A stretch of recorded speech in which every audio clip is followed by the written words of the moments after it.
In this video, we're going to talk about what do you do if you feel like you've got the imposter syndrome, if you feel like you're a fake, a phony, an imposter. How'd you do that? I see that success is not something you pursue, it is something you are. This happens with a lot of people where they want to create content, they want to start talking about the business or some subject, some topic, but they have this imposter syndrome. They feel like a fake, a phony. And so what do you do, okay? Well, basically, a lot of people get this because they feel like they haven't gotten enough results of what they're going to teach, of what they're going to be the expert in.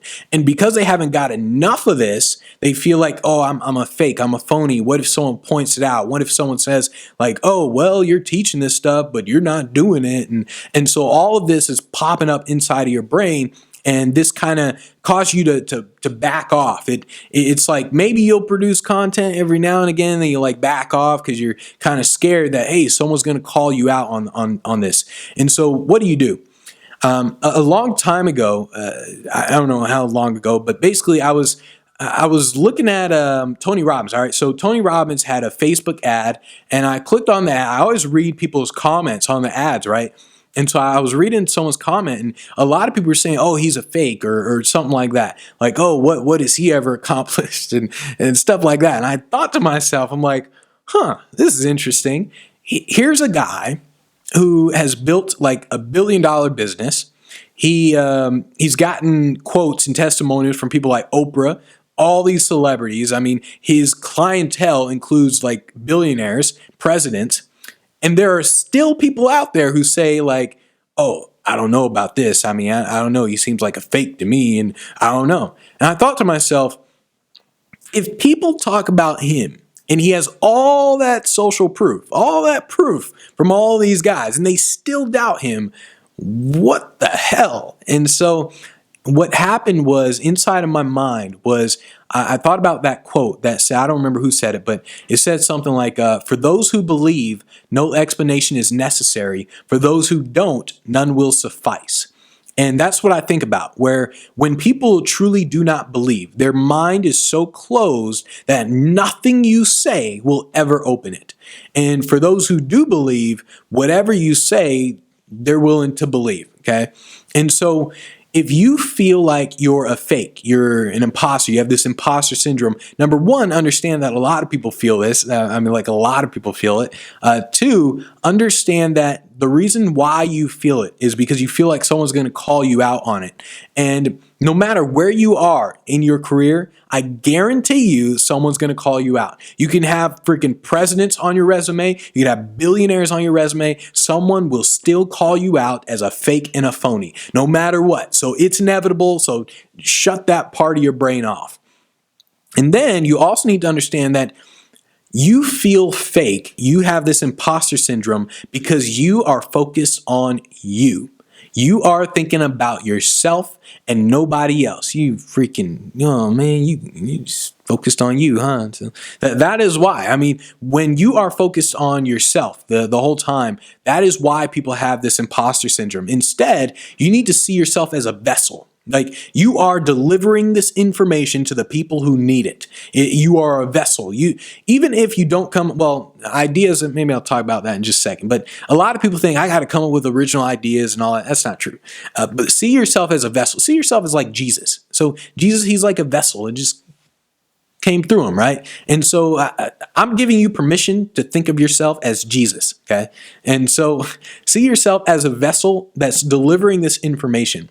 One person may deliver information and people just don't get it. Another person may deliver the exact same information and people love it. And so your style may be perfect for one group and it may not be perfect for another group. And so just see yourself as a vessel that's delivering information to the people who need it. Who cares about you? Think about them. And then understand the reality of ideas, okay? So everyone thinks that I got to come up with original stuff. Not everyone can be like me. Not everyone can just freaking be brilliant and just come up with original stuff, right? And so you got to think, you got to understand the reality of original ideas. There is nothing that's original.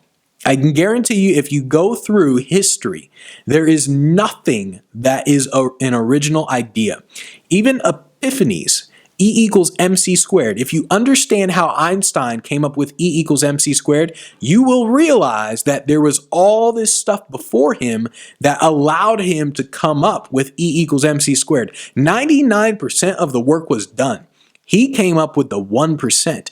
That's how ideas work. Ideas are all about standing on the shoulders of giants. And so when people are afraid of coming up with original ideas, number one, I want you to understand that your idea will never be original. So just be okay with that. What you do is you take an idea, you put a twist to it. That's what you're essentially doing. You want to read a book called How to Fly a Horse.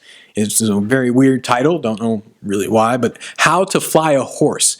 In that book, he will demonstrate to you how the ideas aren't really original and how ideas really work, okay? And also what you want to do is you want to read biographies. So when you read biographies, what you'll see is how this person, this successful person, became successful by adopting other ideas and mixing them with his own and then coming up with this thing, E equals MC squared or whatever it is. And when you read biographies and you see the history of something, then you'll see how it all fits together.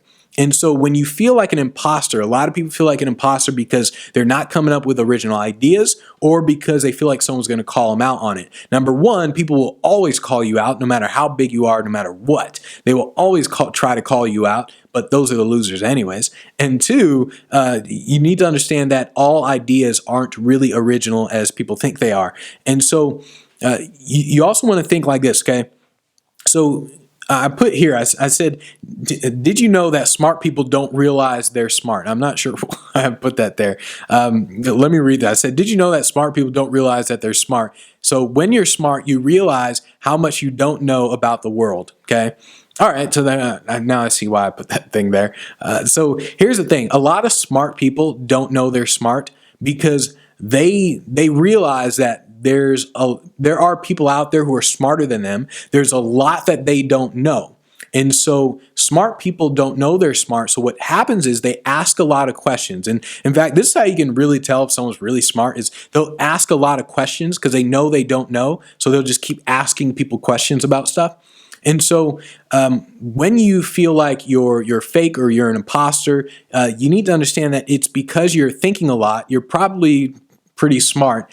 And you don't realize what you don't realize like where your mind is going. Okay, I have no idea where I was going with this smart thing. It sounded smart at the time, but it sounds dumb. So I'm just going to end it there. So basically, if you feel like you have an imposter syndrome, it is because you're thinking about yourself too much. That's really what it comes down to. You're thinking about you instead of them. And you think people are going to call you out. Everyone's going to always call you out no matter what. And just understand it's all about them, not about you.